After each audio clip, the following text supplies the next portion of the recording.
इचलकरंजी येथील लिगाडे मळ्यातील स्वस्त धान्य दुकानदाराचा मनमानी कारभार। लिगाडे मळ्यातील स्वस्त धान्य दुकानदार मनमानी कारभार करत शिधापत्रिका धारकांना कमी धान्य देत होता। त्यामुळे संतप्त शिधापत्रिका धारकांनी नगरसेवक राजू बोंद्रे यांच्याकडे धाव घेऊन गाऱ्हाणे मांडताच बोंद्रे यांनी प्रत्यक्ष दुकानात धाव घेऊन माहिती घेतली आणि पुरवठा अधिकाऱ्यांशी संपर्क साधून त्या दुकानदारावर कारवाई करण्याची मागणी करण्यात आली आहे। इचलकरंजी येथील लिगाडे मळ्यातील स्वस्त धान्य दुकानदार मनमानी कारभार। लिगाडे मळ्यातील स्वस्त धान्य दुकानदार मनमानी करत शिधापत्रिका धारकांना कमी धान्य देत होता। त्यामुळे संतप्त शिधापत्रिका धारकांनी नगरसेवक राजू बोंद्रे यांच्याकडे धाव घेऊन गाऱ्हाणे मांडताच बोंद्रे यांनी प्रत्यक्ष दुकानात धाव घेऊन माहिती घेतली आणि पुरवठा अधिकाऱ्यांशी संपर्क साधून त्या दुकानदारावर कारवाई करण्याची मागणी केली। तसेच दुकानदारास नियमानुसार देय असलेले धान्य देण्यास भाग पाडले।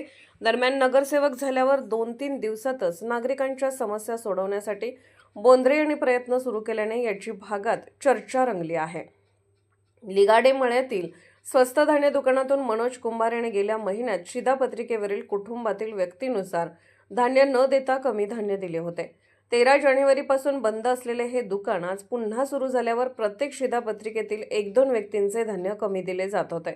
त्यामुळे संतप्त शिधापत्रिका धारकांनी नगरसेवक राजू बोंद्रे यांच्याकडे धाव घेऊन कमी धान्य दिले जात असल्याचे निदर्शनास आणून दिले।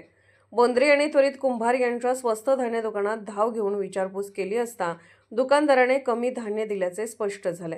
त्यामुळे बोंद्रे यांनी पुरवठा अधिकाऱ्यांशी संपर्क साधून कमी धान्य दिले जात असल्याने दुकानदारावर कारवाई करावी, तसेच गेल्या महिन्याचे आणि चालू महिन्याचेही नियमानुसार धान्य देण्याची मागणी केली।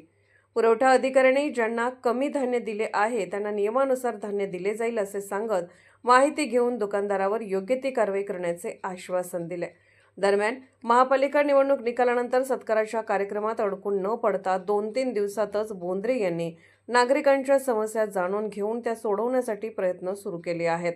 तसेच स्वस्त धान्य दुकानदाराच्या तक्रारी वाढल्याने प्रत्येक दुकानात तपासणी करणार असल्याचेही बोंद्रे यांनी सांगितले। पोलीस ऑफ इंडिया न्यूज चॅनलला लाईक करा, शेअर करा आणि सबस्क्राईब करा।